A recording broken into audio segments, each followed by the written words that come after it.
Hello tout le monde, aujourd'hui je vous retrouve pour vous présenter ma pile à lire de cet été, donc 8 livres que j'aimerais bien lire durant l'été 2019. Si j'y arrive pas, c'est pas grave, je les lirai tout au long de l'année. Si vous avez besoin d'idées de livres à lire pour cet été, j'ai fait une vidéo à ce sujet, donc je vous la mets dans le petit i et dans la barre d'infos. N'hésitez pas à aller la voir, ça pourra vous donner plus d'idées, voilà. Maintenant j'arrête de parler et on commence la vidéo. Le premier livre que j'ai à vous présenter, il s'agit du tome 2 de Geek Girl.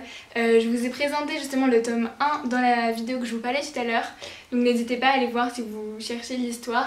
De toute façon je vous mets tous les liens des livres dans la barre d'infos, donc si vous avez besoin d'aller voir un résumé, n'hésitez pas. Le deuxième livre qui est dans ma pile à lire, c'est Mémé dans les orties de Aurélie Valognes. Donc ce roman là c'est de la littérature feel good, vraiment parfait pour l'été, ça a l'air bien drôle, je viens de commencer d'ailleurs, j'en suis à une vingtaine de pages, ouais j'en suis à la page 26, donc je viens juste de commencer, mais c'est un petit livre, ça va être parfait. Donc je vais vous lire le résumé. Ferdinand Brun, 83 ans, solitaire, bougon, acariâtre, certains diraient seul, aigri, méchant. S'ennuie à ne pas mourir.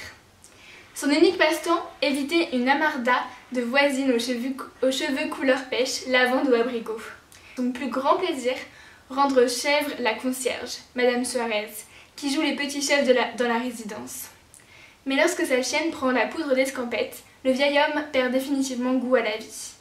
Jusqu'au jour où une fillette précoce et une mamie geek de 92 ans forcent littéralement sa porte et son cœur. Un livre drôle et rafraîchissant, bon pour le moral et une véritable cure de bonne humeur. Donc franchement, ça a l'air vraiment parfait pour cet été, j'ai hâte de continuer à le lire. Le troisième livre de ma pile à lire, c'est de la même auteure, donc Aurélie Valognes. Ce roman s'appelle En voiture Simone. Pareil, c'est un feel good, donc je vais vous lire un peu le résumé. Pour une comédie familiale irrésistible, il vous faut un père, despotique et égocentrique, Jacques, une mère en rébellion après 40 ans de mariage, Martine, leur fils, Mathieu, éternel adolescent mais bientôt papa de 3 enfants, et Nicolas, chef cuisinier le jour et castrateur tout le temps. Alexandre, rêveur mou du genou, et 3 belles filles, délicieusement insupportables. Stéphanie, mère poule angoissée, Laura, végétarienne angoissante, Jeanne, nouvelle pièce rapportée, féministe et déboussolée, dont l'arrivée va déstabiliser l'équilibre de la tribu. Mettez tout le monde dans une grande maison en Bretagne, ajoutez-y Antoinette, une grand-mère d'une sagesse à faire pâlir le Dalai Lama, et un chien qui s'incruste. Mélangez, laissez mijoter et savourer. Voilà, c'est vraiment un livre qui a l'air vraiment... Ça va pas le faire si je fais tomber le livre, mais voilà, donc c'est vraiment un livre qui a l'air vraiment pareil, sympa pour l'été. C'est un peu du même style, voilà, feel good. On sort de cette catégorie un peu feel good pour rentrer dans de la fantasy avec La Sélection. C'est un livre assez populaire, donc c'est de l'auteur Kira Klass. Je l'avais jamais lu et il y a 3 tomes il me semble, ou même 4. Je crois qu'il y a 4 tomes.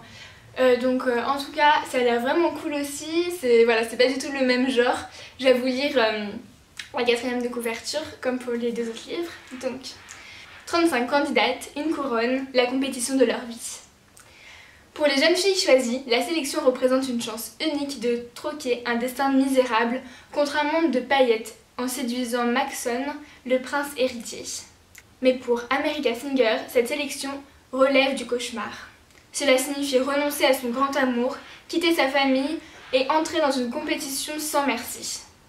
Puis America rencontre le prince, et tous les plans qu'elle avait échafaudés s'en trouvent bouleversés. Le 5e livre de ma pile à lire, il s'agit de Girl Online en tournée, le tome 2. Je vais pas forcément vous lire le résumé puisque comme le tome 2 de Geek Girl, je préfère vous laisser la surprise voilà, du tome 1 si vous l'avez pas encore lu. En tout cas, je sais que le tome 1, je l'avais adoré, donc j'ai hâte de lire ce tome 2. Voilà. On reste dans la suite des tomes avec le tome 3 de À tous les garçons que j'ai aimé, donc qui était lui le tome 1. J'ai lu le tome 2 et maintenant voilà donc le tome 3 pour toujours et à jamais de Jenny Han. J'avais vraiment littéralement adoré le tome 1 et le tome 2 de cette série, donc de cette trilogie, donc je vais vraiment me régaler à lire ce 3e tome, j'ai trop hâte. On passe maintenant à un thriller, il s'agit de Ne t'arrête pas de Michel Gagnon. Donc je vais vous lire le petit résumé. Noah se réveille sur une table d'opération, une cicatrice en travers de la poitrine. Elle ne sait ni où elle est, ni ce qui lui est arrivé. Alors elle prend la fuite. La jeune et talentueuse hackeuse espère semer facilement ses poursuivants, mais elle se trompe. Pour la première fois de sa vie, Noah a besoin d'aide, car elle est la clé d'un terrible secret, et ceux qui la traquent ne la laisseront pas s'échapper. Harlan Coben dit ici donc un thriller palpitant, mené tambour battant, qui séduira les lecteurs de tout âge. Et franchement, il me donne bien envie aussi celui-là. Pareil, hâte de le lire et il me semble que, oui c'est ça, c'est le premier tome d'une trilogie, donc j'ai hâte de découvrir cet auteur puisque je n'ai jamais lu de livre d'elle. Et enfin, le dernier livre, il s'agit de Tu as promis que tu vivrais pour moi de Karen Ponté, je sais pas trop. On repart dans les feel good, il me semble, donc c'est parti, je vais vous lire le petit résumé. À 30 ans, on n'imagine pas que l'on peut perdre sa meilleure amie. C'est pourtant le drame que Molly doit affronter quand Marie est emportée par la maladie. Juste avant de mourir, celle-ci demande à Molly de lui faire une promesse, vivre sa vie pleinement pour elles deux. Elle y tient, alors Molly accepte. Mais par où commencer? Lâcher son travail de serveuse? Rompre avec Germain? Certes, il est comptable et porte des chaussons, mais il est quand même gentil. Quelques jours après l'enterrement, Molly reçoit un mystérieux paquet contenant 12 lettres de Marie. Elle comprend alors que son engagement va l'entraîner bien plus loin que ce qu'elle imaginait. Et ben ça aussi ça me donne bien envie de lire. C'est d'ailleurs pour ça que je l'ai acheté, parce que sinon je l'aurais pas acheté s'il m'avait pas envie de donner de lire.